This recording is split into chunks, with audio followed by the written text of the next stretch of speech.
saudara yang hidup, yang bertata pujian-pujian. Kami datang kepadamu ya Tuhan. Engkau hadir bersama-sama kami. Engkau juga menolong kami untuk mendengarkan firman Tuhan. Berkati kami semua Tuhan, yang baik yang ada di gereja ini maupun yang nonton di YouTube ataupun juga nanti yang melihat dari uploadnya. Kami berdoa supaya kuasa Tuhan bekerja, firman Tuhan ini berbicara bagi kami semua. Terima kasih Tuhan, Engkau hadir dalam puji-pujian kami dan Engkau bertata dalam kemuliaan Tuhan. Berkuasalah, berbicara kepada kami semua. Dalam nama Tuhan Yesus kami berdoa. Amin. Ya, tema hari ini jemaat sekalian, saudara-saudara yang dikasih Tuhan, dalam situasi apapun kita tetap mengasihi Tuhan. Jadi tadi Arson sudah menyinggung apapun yang terjadi, situasi apapun juga kita harus tetap kuat, harus tetap menghadapi situasi apapun juga. Saudara, memang situasi yang saat ini banyak hal yang terjadi, bahkan Jakarta ini kita jadi khawatir juga ini ya. Bukan berarti kita jadi takut, tapi kita harus berjaga-jaga.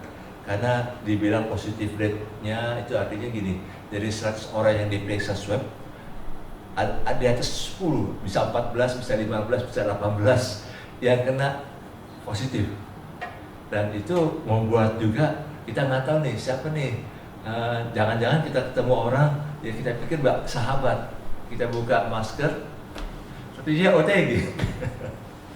Ya, itu hal-hal yang memang bisa saja terjadi. Ini bukan untuk menakut-nakuti, tapi ini memang situasi yang siapa saja bisa alami.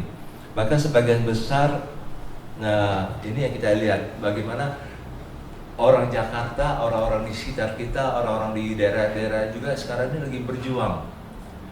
Kalau para nakes, tenaga kerja itu mereka lagi tenaga kesehatan, mereka lagi berusaha untuk bagaimana merawat, menyembuhkan pasien-pasien COVID. Itu mereka memang kasihan sekali, mereka capek dan mereka nggak ada kenal istirahat. Makanya itu kita perlu doakan mereka juga. Tapi juga para pengusaha dan pekerja juga bergumul. Bagaimana berjuang untuk supaya ekonomi keluarga bisa berputar.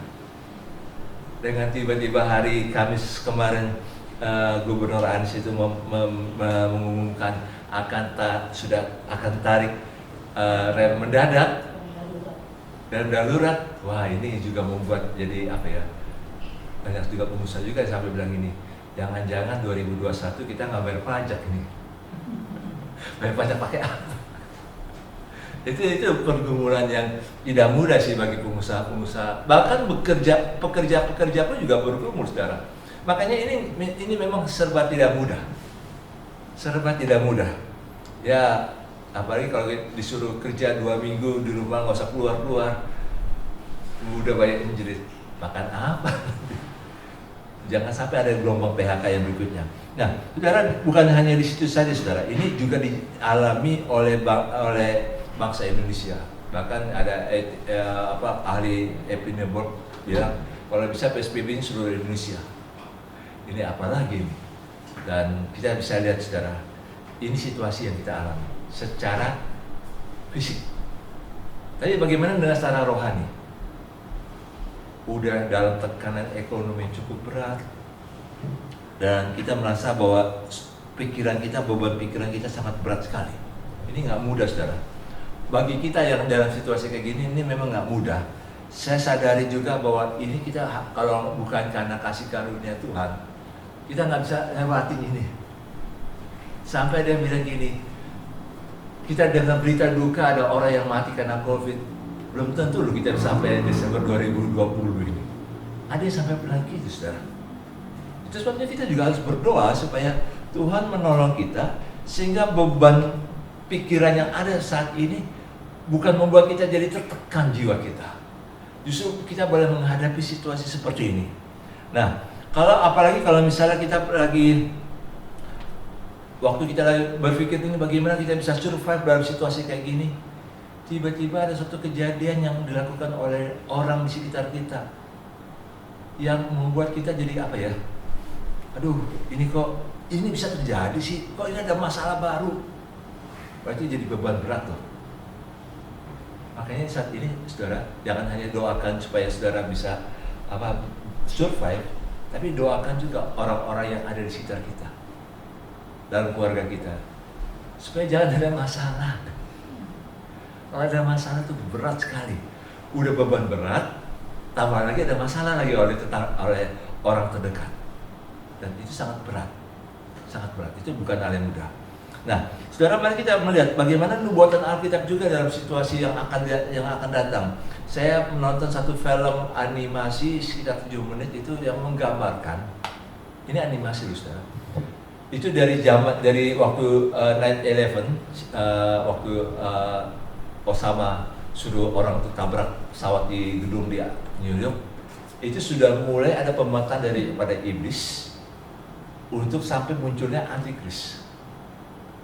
Jadi itu sudah ada gambaran itu dari animasi itu. Jadi itu jelas sekali bagaimana antikris itu tidak lama lagi akan memerintah.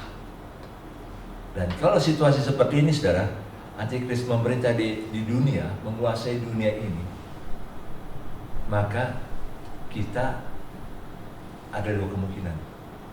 Menyangkal iman kita supaya bisa dapat makan, supaya bisa dagang, bisa dapat duit, atau kita ikut menderita. Kita menderita sekali karena kita tidak mau menyangkal iman kita.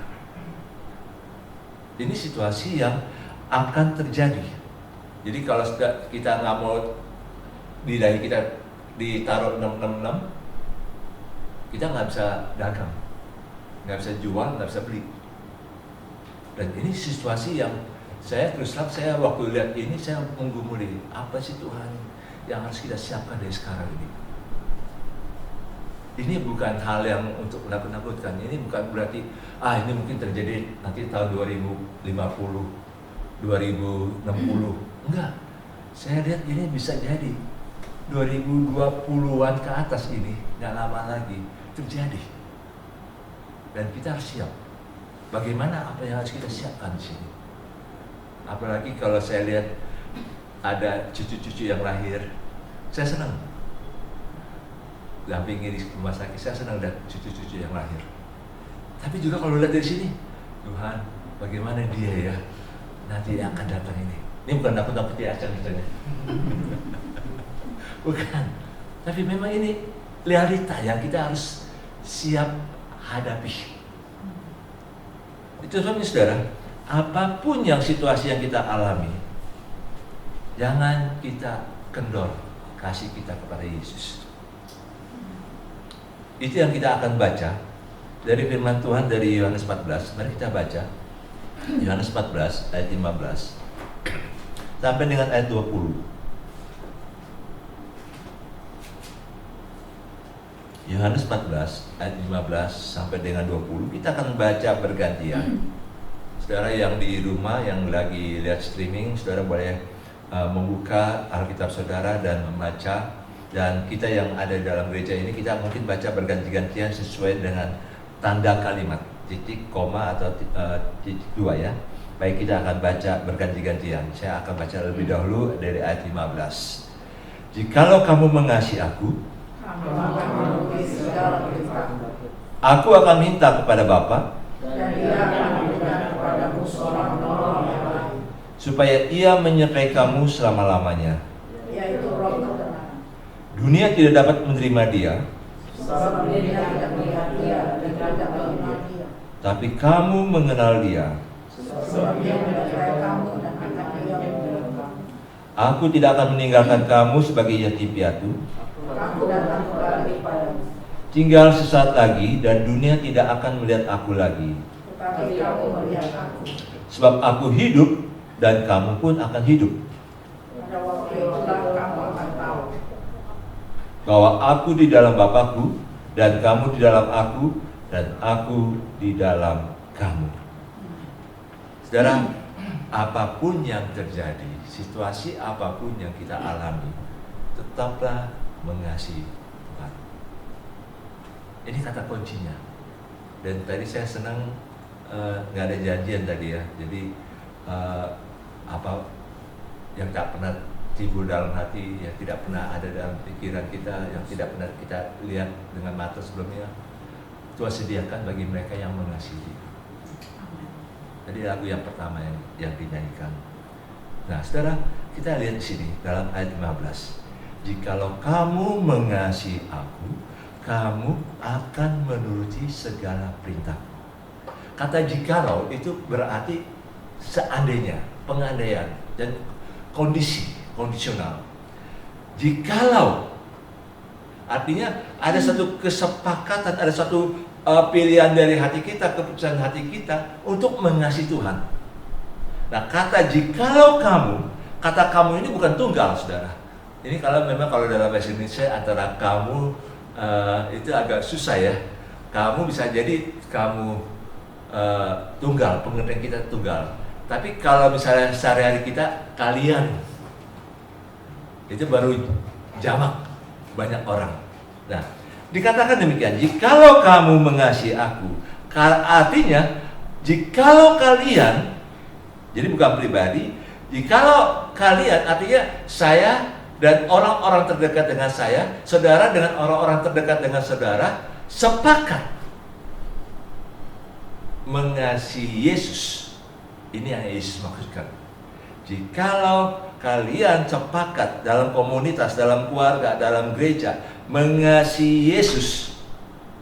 Nah, ini artinya bahwa kita nggak bisa lagi bilang gini, ya sudahlah, dengan orang terdekat kita, udah terserah kamu deh. Nggak bisa. Situasi saat ini, daripada berantem, daripada ribut, ya sudah terserah kamu deh. Nggak bisa seperti itu lagi. Situasi seperti ini, kalau kita bilang terserah kamu, satu saat itu kita akan mengalami konflik yang berat. Makanya dibilang, jikalau kamu sekalian, kalian, itu soalnya kita nggak boleh cuek sama orang terdekat dengan kita. Kita nggak boleh katakan bahwa orang terdekat dengan kita ya sudah pilihan masing-masing, dia keyakinan masing-masing, enggak. Kita harus punya satu keputusan. Saya harus mengajak orang terdekat dengan saya, yang ada dalam rumah, yang ada dimanapun, teman-teman bisnis saya, harus sama-sama mengasihi Tuhan.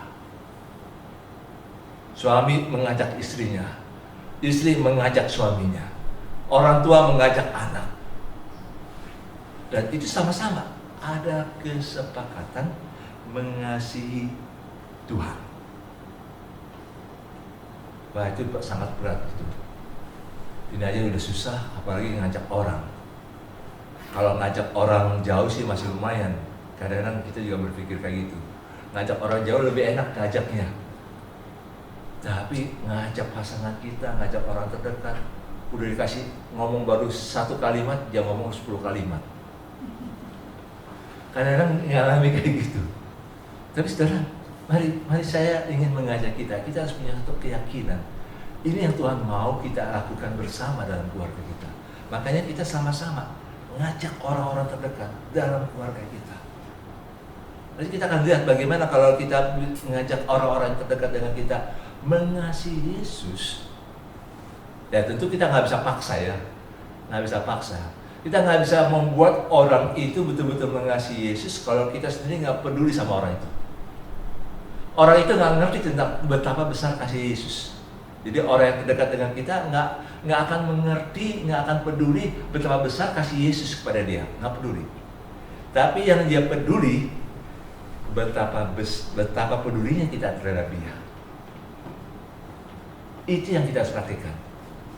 Jadi orang yang terdekat dengan kita nggak akan bisa peduli dengan kuasa Tuhan, kasih Tuhan yang besar kepada dia. Tapi yang dia peduli sekali lagi, bagaimana kita peduli sama dia, yang dia perhatikan. Maksudnya untuk mengajak orang itu, orang terdekat dengan kita dalam keluarga kita, ayo ada kepedulian, ada kasih dari kita kepada orang itu. Maksudnya saudara, di sini katakan, jikalau kamu mengasihi aku. Jadi kalau ada seorang yang menolak dalam keluarga, dan maka keluarga itu tidak akan merasakan hadirat Tuhan. Kehadiran Tuhan. Jadi kadang-kadang konfliknya banyak sakit kepala, banyak aduh kok gini sih, capek hati. Tapi saya ingin mengajak kita jangan menyerah. Yang penting kita gini, yang penting kita udah tahu ini firman Tuhan bagi kita.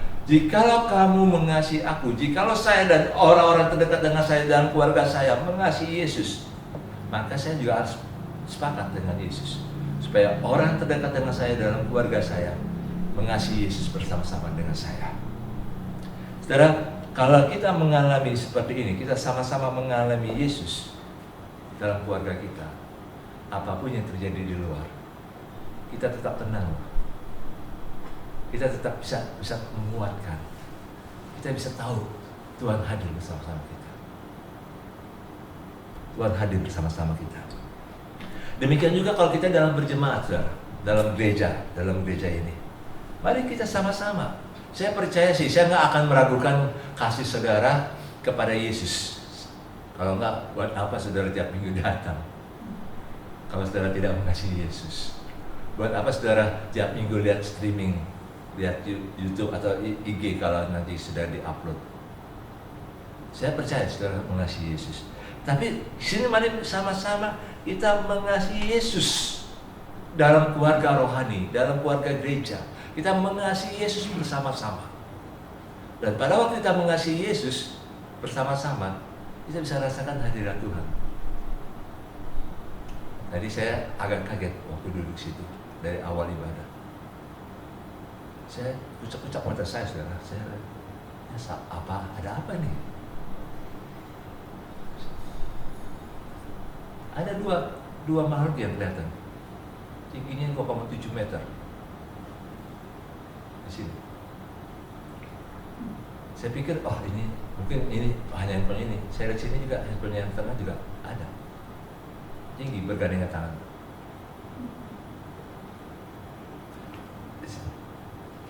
Artinya apa itu, saudara? Kalau kita sama-sama mengasihi Tuhan, makhluk surgawi sama-sama dengan kita. Itu penting. Saya nggak tahu kalau dari handphone ini. Kelihatan nggak? Hah? Ada. Saudara, saya mengajak kita, ayo sama-sama mengasihi Tuhan. Situasi boleh berat, situasi boleh berubah-berubah, tapi kita harus makin menguatkan hati kita. Ayo kita sama-sama dengan orang-orang yang ada dengan kita, yang dekat dengan kita, sama-sama mengasihi Tuhan. Sepakat. Dan kalau kita sama-sama mengasihi Tuhan, saudara, maka kita akan merasakan, kita nggak akan lagi ada pura-pura. Bisa saja orang berpura-pura lalu mengasihi Tuhan, bisa. Bahkan kalau orang yang pura-pura kayak gitu, ya memang sama-sama dengan kita melayani Tuhan, tapi nanti akan muncul seperti yang saya pernah beritakan di sini juga, antara lalang dan gandum akan muncul di situ. Makanya itu jangan sampai terjadi dalam hidup kita, jangan sampai terjadi lagi dalam gereja ini juga. Makanya saya ingin mendorong kita menjaga motivasi hati kita untuk sungguh-sungguh tulus mengasihi Tuhan. Karena kalau kita tulus mengasihi Tuhan, kita akan memberikan rasa aman kepada orang lain. Tapi kalau kita rasa ada orang yang ada dengan kita yang nggak jauh dari kita, terus dia nggak tulus, kita juga rasa nggak aman, saudara. Kita rasa nggak aman. Makanya kita harus betul-betul menjaga ketulusan hati kita dalam mengasihi Tuhan. Jangan sampai nanti itu muncul lalang dan gandum. Lalang muncul. Waktu gandum itu berbuah, berbulir, gandum itu menunduk, lalang itu menanjak ke atas. Jangan sampai kita merasakan seperti itu. Dan di dalam firman Tuhan dalam ayat 15, kita kembali pada ayat 15. Jikalau kamu mengasihi aku, kamu akan menuruti segala perintahku. Jadi firman Tuhan ini sangat jelas sekali, saudara. Jikalau kamu mengasihi aku, kamu pasti. Kata akan di sini bukan berarti ya nanti 2 menit lagi, mungkin 2 minggu lagi, bukan. Tapi kata akan itu artinya pasti akan kita lakukan secara konsisten. Ini pengertian dalam bahasa Indonesianya lah. Tapi kalau dalam bahasa Yunani memang dikatakan kamu akan menuruti. Artinya pasti kita mau sama-sama konsisten menuruti segala perintah Yesus. Makanya gini saudara, kalau kita sama-sama mengasihi Yesus dan kita sama-sama bergandengan tangan dengan orang-orang terdekat dengan kita untuk mengasihi Yesus, maka kita juga sama-sama, ayo sama-sama belajar menuruti segala perintah Tuhan. Saya sadari saya banyak kelemahan juga. Tapi mari sama-sama kita menuruti perintah Tuhan. Segala perintah Tuhan. Saya bisa menegur dan orang lain bisa menegur saya juga. Itu karena apa? Sama-sama kita menuruti segala perintah Tuhan. Waktu ada seorang yang kami ajak diskusi, dia bilang, Adi, Bu Leni, saya ini rasanya belum layak lah kalau dekat dengan Tuhan lagi, saya belum layak lah kalau saya melayani Tuhan, saya belum layak. Kami bilang, bukan itu. Jangan cara pandang seperti itu. Kami percaya bahwa kamu itu mengasihi Tuhan. Ayo kita sama-sama bergandengan tangan menuruti perintah Tuhan. Memang kita semua pasti ada kelemahan, ada kegagalan masa lalu. Nggak ada orang yang nggak punya kelemahan, nggak ada orang yang punya kegagalan, yang nggak pernah ada kegagalan sebelumnya. Tapi kalau kita sama-sama, saudara, mengasihi Yesus dan kita sama-sama menuruti segala perintah Tuhan, makanya kita tidak akan berfokus pada masalah-masalah yang ada. Kita tidak akan berfokus pada masalah-masalah yang ada. Karena kalau kita berfokus pada masalah-masalah yang ada, maka kita akan diliputi oleh ketakutan, kecemasan, kekhawatiran. Dan itu akan membuat tekanan bagi jiwa kita, bahkan imunitas kita, kekebalan tubuh kita akan berkurang. Dan itu mudah diserang oleh penyakit apapun juga. Tapi kalau kita sama-sama fokus kepada bagaimana mencari kehendak Tuhan, bagaimana melakukan kehendak Tuhan dengan konsisten, maka kita akan menjadi kuat. Saudara, ini hal yang memang kami sadari dalam beberapa minggu ini tidak mudah dalam beberapa minggu ini. Sesama Ibu Leni terjadi sesuatu, ini berat sekali. Berat, nggak mudah, saudara. Apalagi saya harus operasi katarak mata kanan minggu lalu, dan ini, Tuhan, apa tunda aja? Tapi nggak bisa tunda karena sudah ada janjian dengan dokter untuk operasi. Dan ini bukan hal yang mudah, saudara. Tapi sepakat, itu kekuatan yang luar biasa. Sepakat untuk mengasihi Tuhan dan melakukan kehendak Tuhan. Saudara, jangan fokus kepada masalah kita. Jangan fokus kepada apapun yang kita alami. Tetap mengasihi Yesus sama-sama dan melakukan segenap kehendak Tuhan. Dan kita mengajak orang yang ada dalam rumah, kita mengajak orang yang ada dalam gereja kita, sama-sama secara konsisten melakukan kehendak Tuhan. Jadi kita harus saling mendoakan. Di rumah kita saling mendoakan, dalam gereja kita saling mendoakan. Makanya kalau misalnya saya ajak doa, jangan bilang lagi, ya kalau saya ada waktu ya. Sedih loh. Sedih. Kita sama-sama dalam melakukan kehendak Tuhan. Karena kenapa? Kita saling mendoakan, saling menasihati, itu dibutuhkan dalam melakukan kehendak Tuhan, dalam melakukan menuruti segala perintah Tuhan. Kami nggak akan bisa sendiri kalau nggak ditopang oleh saudara. Saudara nggak bisa sendiri kalau kami nggak topang.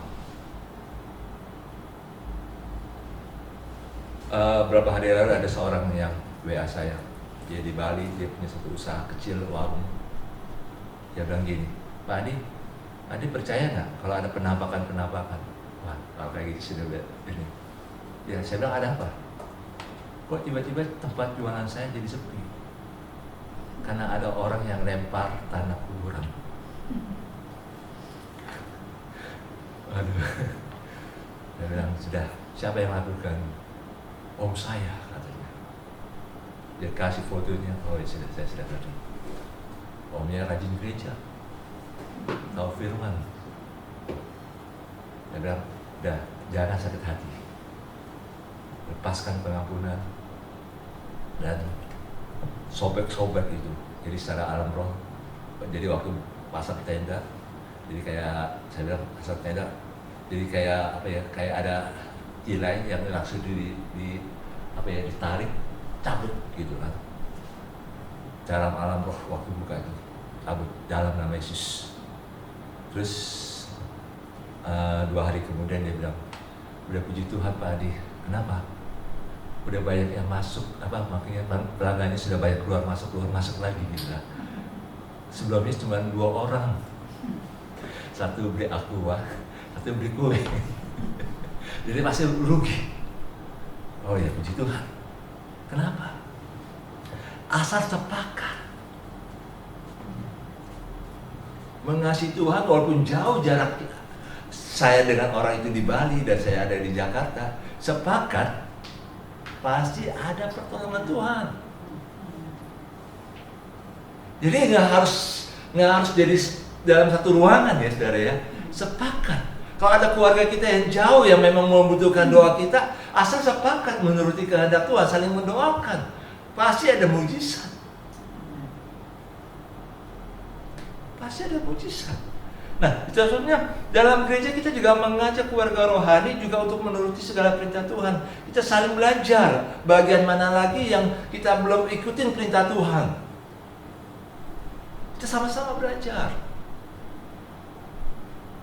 Saya nggak bisa berada di puncak sendirian. Saya mengajak jemaat ini, ayo kita berada sama-sama di puncak bersama Tuhan. Nggak ada lagi yang bilang, oh saya cukup di bawah aja lah kalau naik gunung ya. Saya ada di bawah aja lah, udah terlalu capek. Enggak, kita sama-sama berada di puncak.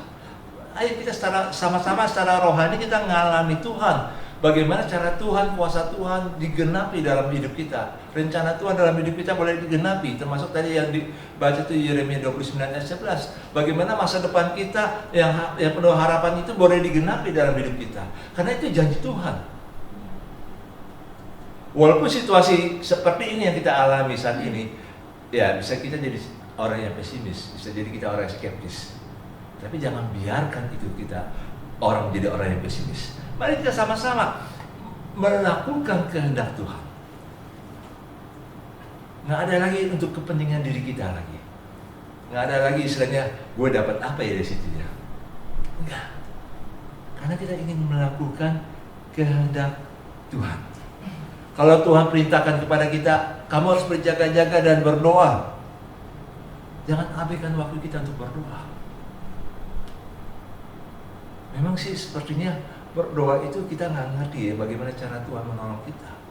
Tapi saudara, saya ingin beritahu kalau kita semakin kuat berdoa, kita ada waktu untuk berdoa.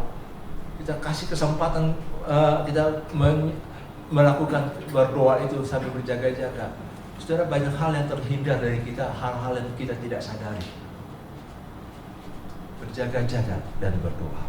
Kalau Tuhan perintahkan untuk berjaga-jaga dan berdoa, mari kita berjaga-jaga dan berdoa. Kalau Tuhan perintahkan supaya kita tidak khawatir dan mengutamakan, dan kita tidak usah khawatir dengan dalam situasi apapun juga, dan kita harus lebih utamakan mencari kerajaan Allah dan kebenarannya, maka kita sungguh-sungguh mencari kerajaan Allah. Jangan khawatir. Karena dalam mencari uang dan kebutuhan kita nggak akan cukup. Tapi kalau kita cari kerajaan Allah, itu ada ketenangan di hati dan kepastian bahwa Tuhan pasti tolong. Makanya dalam Mazmur, mari kita buka Mazmur 37 ayat 5. Mazmur 37 ayat 5.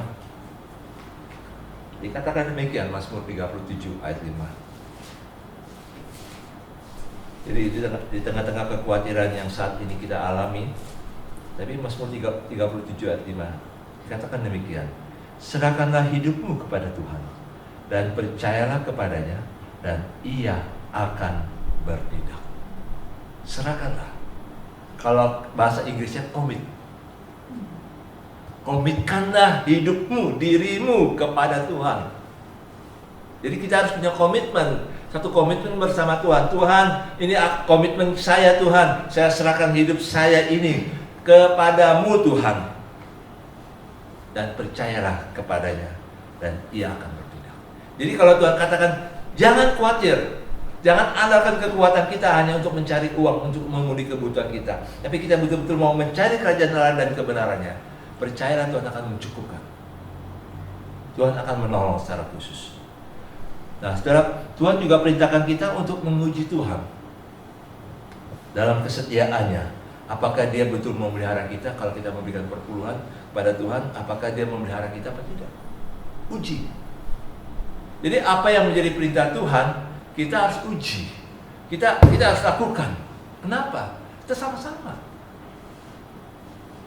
Misalnya dalam keluarga, ayo apalagi yang kita belum lakukan. Situasi apapun kita harus tanya, apa yang kita belum lakukan nih? Kita lakukan. Dalam jemaat ini, apa yang kita harus lakukan? Kita lakukan. Tuhan juga memerintahkan kita untuk menjadikan orang lain menjadi murid Yesus.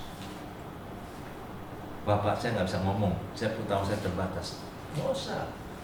Untuk menjadi pemberita Injil, nggak usah harus pandai bicara, nggak usah. Tapi bersaksi aja, cerita aja. Pengalaman kita, jadi kayak tadi Marson cerita bersaksi, bagaimana waktu di dalam situasi apapun juga yang dialami, coba lihat di kaca, nyanyi, kita akan menyerah, itu jadi berkat loh. Kita akan menyerah. Kalau enggak, Desa Gani ya waktu di kamar mandi sambil nyanyi. Apalagi kalau di kamar mandi ada musiknya juga ya, aliran air. Kalau pakai showernya turun tuh. Atau kalau nggak pakai gayung, kalau ada yang pakai gayung. Nah, artinya gini saudara, kita sama-sama mau melakukan kehendak Tuhan. Apapun yang ada terjadi, kita mau sepakat mengasihi Tuhan dan kita mau betul-betul menuruti segala perintah Tuhan. Karena Tuhan mau kita juga menuruti kehendak Tuhan. Saudara, kalau ini kita alami sama-sama, maka semua perintah Tuhan yang dalam Alkitab, yang tertulis dalam Alkitab itu, kita akan genapi sama-sama. Pada saat kita genapi sama-sama, Tuhan berkenan dalam hidup kita. Waktu saya remaja, waktu saya percaya Yesus itu umur 14, tapi umur 15 saya sudah mulai ikut pelayanan. Umur 15 itu orang tua saya atau kerabat saya juga ada bilang gini, Andi, memang gereja bisa kasih apa sih? Kamu kok ke gereja terus sih? Memang gereja kasih apa? Memang gereja kasih makan apa sama kamu? Ini ada pertanyaan, saudara. Ada statement seperti itu. Dan tidak sedikit juga orang-orang saat ini juga bisa bilang demikian. Memang gereja kasih apa? Saya ingin beritahu, kalau kita sama-sama mengasihi Tuhan dan kita sungguh-sungguh sama-sama sepakat menuruti kehendak Tuhan, gereja memang nggak bisa kasih apa-apa. Tapi Tuhan yang sebagai kepala gereja itu yang memberikan upah. Itu yang memberikan upah. Makanya orang-orang yang sungguh-sungguh mengasihi Tuhan, Tuhan promosikan orang-orang seperti ini. Mari kita buka firman Tuhan dari 2 Timotius 2 ayat 11 sampai dengan 13. 2 Timotius 2 ayat 11 sampai dengan 13.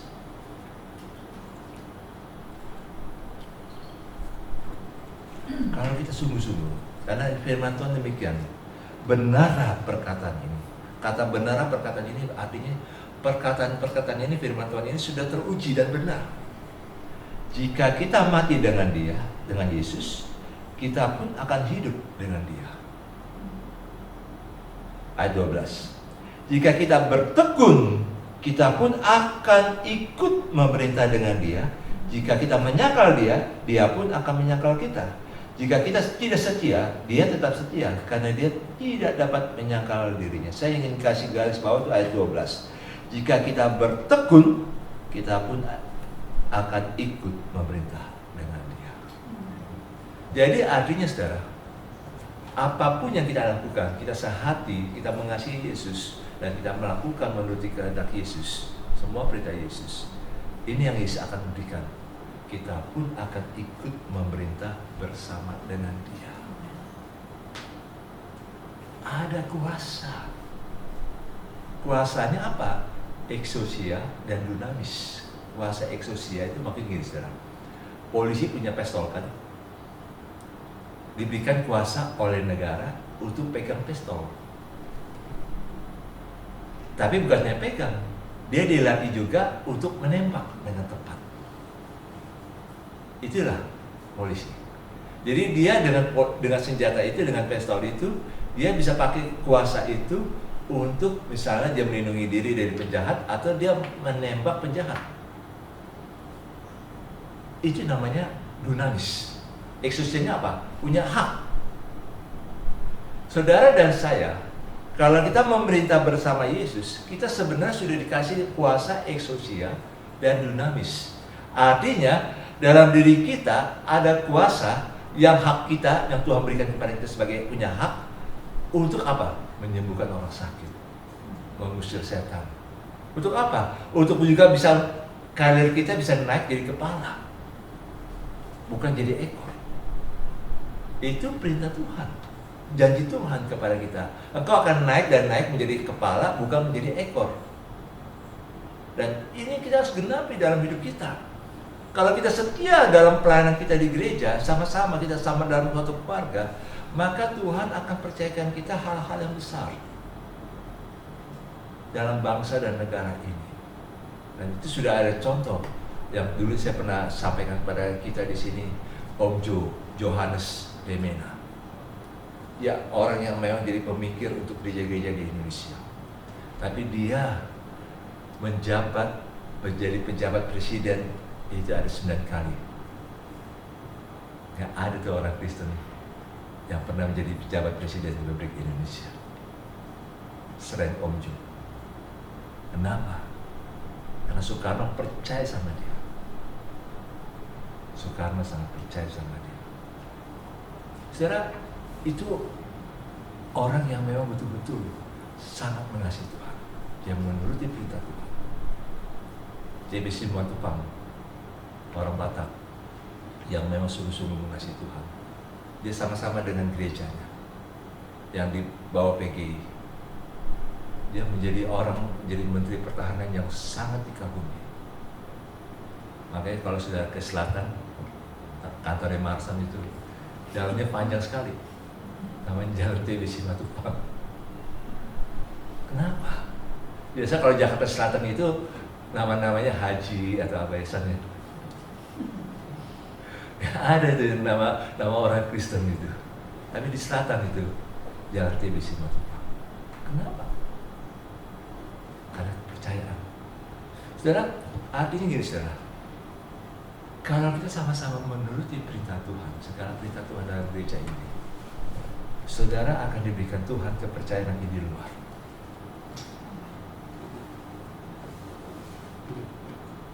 Saya tahu ini bukan hal yang mudah.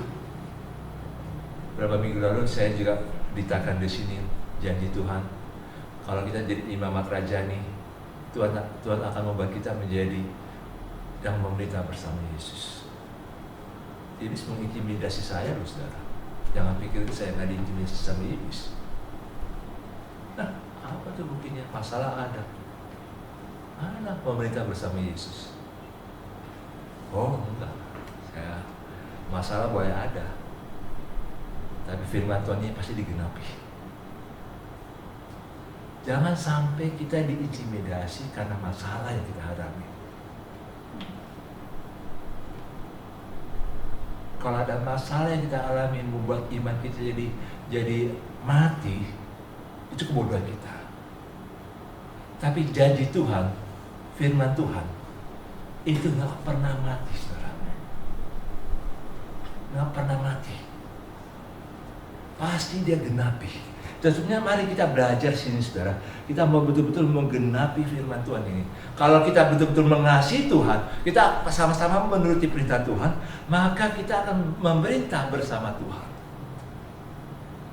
Mimpi saya sebenarnya, saudara, dalam situasi untuk menghadapi peristiwa-peristiwa yang akan datang, bagaimana supaya kita ini bisa ada satu kegiatan ekonomi yang saling menghidupkan satu dan yang lain. Jangan anggap remeh orang-orang yang ada dalam gereja. Coba kita pikirkan ini bagaimana supaya kita bisa memerintah bersama Yesus. UKM, usaha kecil dan menengah jemaat, UKMJ. Mari kita belajar ke situ. Kenapa? Karena ini janji Tuhan, kalau kita sama-sama dalam usaha ini dan kita menuruti perintah Tuhan, kita mengasihi Tuhan dan menuruti segala perintah Tuhan, maka Tuhan akan memberikan kita kepercayaan ekonomi. Itu mimpi saya, saudara. Dari pertanian dan ekonomi. Masa kita hanya gereja kecil, terus kita jadi nggak bisa apa-apa. Saudara, jangan kita jadi orang kerdil. Mari kita belajar, bangkitkan iman kita. Firman Tuhan ini benar dan pasti terjadi. Asal kita sama-sama, ayo sama-sama bangkit. Sama-sama bangkit. Karena kalau kita sama-sama bangkit, Tuhan akan tolong kita. Tuhan pasti genapi apa yang kita imani bersama. Mari kita sama-sama, saudara, untuk menaati, menuruti perintah-perintah Tuhan, supaya betul-betul nanti kalaupun juga terjadi sesuatu antikris sudah memerintah dalam dunia ini, anak cucu kita nggak akan terantar. Anak cucu kita nggak akan terantar. Mereka nggak akan ngemis-ngemis sama orang lain. Mereka jangan sampai mereka menjadi orang yang menyangkal iman mereka, akhirnya dipakai tanda 666 di dahinya, masukin chips di sini. Sudah ada di Swedia itu chips. Jadi kalau naik kereta, barcode-nya di mana? Di tangan. Jangan sampai itu terjadi. Tentunya saudara, mari kita belajar. Apapun yang terjadi, tetap mengasihi Dia. Dan bagaimana akibatnya? Ini ada atmosfer surgawi. Mari kita lihat ayat 16 sampai dengan 17. Atmosfer surgawi yang turun atas hidup kita. Ayat 16. Jadi kalau kita mengasihi Tuhan, kita sama-sama mengasihi Tuhan dalam keluarga maupun dalam gereja, maka kita akan pasti menuruti perintah Tuhan. Tapi janji Tuhan Yesus, aku akan minta kepada Bapa dan Ia akan memberikan kepadamu seorang penolong yang lain, supaya Ia menyertai kamu selama-lamanya. Ini makanya ada Roh Kudus.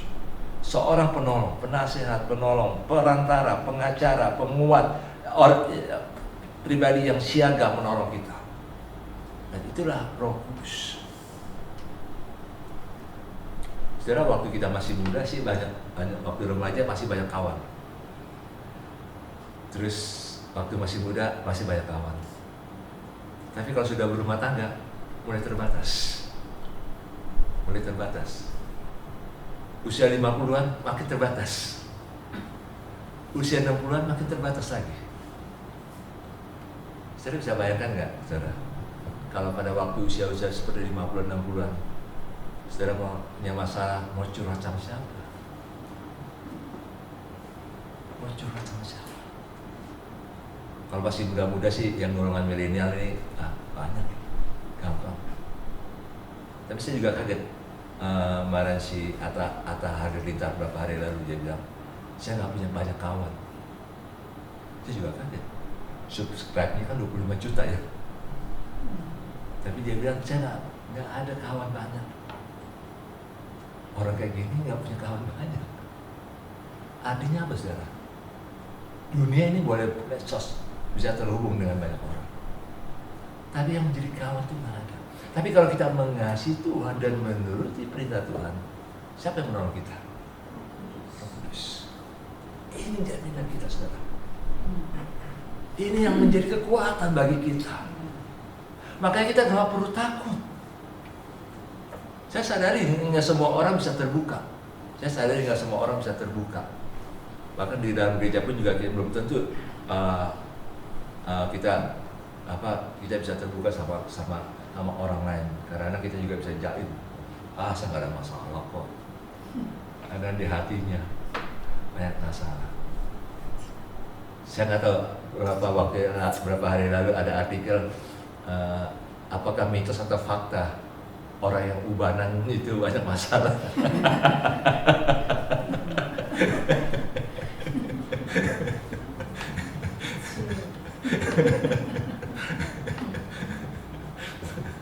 Ya, bagi saya sih saya nggak peduli. Yang penting kalau malam saya bisa tidur. Ya, saudara, ini hal yang sangat penting bagi kita. Roh Kudus itu akan diberikan kepada kita. Roh kebenaran itu akan nyata dan kita bisa rasakan bahwa Dia menyertai kita dan Dia diam di antara kita. Makanya kita nggak usah takut kalau kita betul-betul mengasihi Tuhan dan menuruti perintah Tuhan. Roh Kudus itu akan menjadi penolong kita, yang akan menguatkan kita, yang akan mendorong kita, yang mengencourage kita, bahkan menjadi pengacara. Jadi artinya membuat kita jadi berani menghadapi situasi apapun juga. Mari saudara, itu sebabnya kita jangan takut, sama-sama. Saya sadari kalaupun juga yang ada orang yang nggak berani terbuka, ya saya juga nggak bisa paksa orang itu untuk terbuka masalahnya apa. Tapi kalau dia terbuka, saya akan tolong. Saya akan betul-betul akan tolong dia. Tapi kalau nggak terbuka, saya tinggal doakan aja supaya Roh Kudus yang tolong. Nah, sekarang mari kita lihat di sini ayat 18. Ayat 18 ini jadi atmosfer surgawi yang memang kita bisa alami kalau kita betul-betul sama-sama mengasihi Tuhan dan menuruti perintah Tuhan. Aku tidak akan meninggalkan kamu sebagai yatim piatu. Aku datang kembali kepadamu. Tinggal sesaat lagi dan dunia tidak akan melihat aku lagi. Tapi kamu melihat aku sebab aku hidup dan kamu pun akan hidup. Katakan oleh dalam ayat 18, aku tidak akan meninggalkan kamu sebagai yatim piatu. Jadi saudara, kita nggak sendirian. Kita nggak sendirian, kita nggak alone. Nggak sendirian. Nggak merasa kayak, aduh, siapa yang bisa mengerti? Karena apa? Karena ada Tuhan tidak pernah meninggalkan kita sebagai yatim piatu. Makanya jangan sampai ada orang yang berpikir dalam jemaat kita berpikir, aduh kok nggak ada orang yang ngerti saya sih. Itu secara rohani itu yatim piatu. Saudara, itu artinya kita bersyukur Yesus tidak pernah membiarkan kita menjadi anak yatim piatu. Dia selalu siap mau menolong. Dalam ayat 20, atmosfer surgawi yang kita bisa alami. Pada waktu itulah kamu akan tahu bahwa aku di dalam Bapakku dan kamu di dalam aku dan aku di dalam kamu. Jadi Yesus di dalam Bapa, kita ada dalam Yesus, Yesus ada dalam kita. Makanya begini, untuk kasih gambarannya ini begini saudara. Kasih gambaran kayak gini. Misalnya gini, saya ambil contoh nih, saya ambil contoh. Marson sama Yanti bermesra-mesraan di depan Niko. Kira-kira Niko rasa bagaimana? Asal senang dia. Coba misalnya minta maaf ini, ini hanya pengandaian aja, tapi nggak terjadi. Kalau berantem, sebagai anak juga rasa kok nggak nyaman. Demikian juga kita dengan Yesus. Yesus di dalam Bapa, Bapa dalam Yesus, dan Yesus dalam kita, dan kita dalam Yesus. Artinya apa? Artinya kita melihat persekutuan yang indah antara Yesus dan Bapa, dan kita juga mengalami bersama-sama. Jadi kalau kita sebagai orang tua, anak-anak kita lihat bagaimana kita juga menjaga harmonis sebagai orang tua. Ya memang berantem ada sih, tegang ada. Tapi tegang itu bukan berarti akan terus menerus. Tapi anak yang melihatnya, orang tua bisa tetap harmonis menjaga perasaan, saling menghargai pasangannya masing-masing, maka anak itu akan merasa aman dalam rumah. Ini yang dikatakan atmosfer surgawi. Kita akan merasakan nyaman, kita percaya kepada Bapa dan Anak dan Roh Kudus. Kenapa? Karena Bapa dan Anak dan Roh Kudus itu menjadi satu kekuatan yang besar, dan itu yang akan melindungi kita. Yang itu yang akan membuat kita rasa aman, percaya apa yang dikatakan oleh Allah Tritunggal itu betul-betul menjadi jaminan bahwa iya bagi kita sekalian. Teman-teman saudara, kita harus percaya hal ini. Makanya apa yang dijanjikan oleh Bapa itu pasti dikuatkan oleh Anak dan Roh Kudus. Kalau orang tua, papa dan mama kita hidup bahagia sebagai papa dan mama yang memang saling mengasihi dan saling melindungi, kita pun juga merasa aman dengan papa juga dengan mama. Tapi kalau papa bilang ini, memang mamamu kayak gitu sih, kita nggak rasa aman, karena papa menjadikan mama, mama menjadikan papa. Kita nggak merasa aman. Saudara, mari kita belajar sini. Bapa dan Anak jadi satu kekuatan yang besar, dan itu membuat kita rasa aman untuk percaya kepada Yesus, untuk percaya menurut perintah Yesus. Sebenarnya apapun yang kita alami saat ini, situasi apapun yang kita alami saat ini, tetaplah mengasihi Yesus bersama-sama. Ajaklah orang-orang terdekat dengan kita, ayo sama-sama mengasihi Yesus. Dan pada waktu sama-sama mengasihi Yesus, kita sama-sama menuruti segala perintahnya. Nanti suasana surgawi kita rasakan di situ. Tuhan pasti menolong kita. Amin.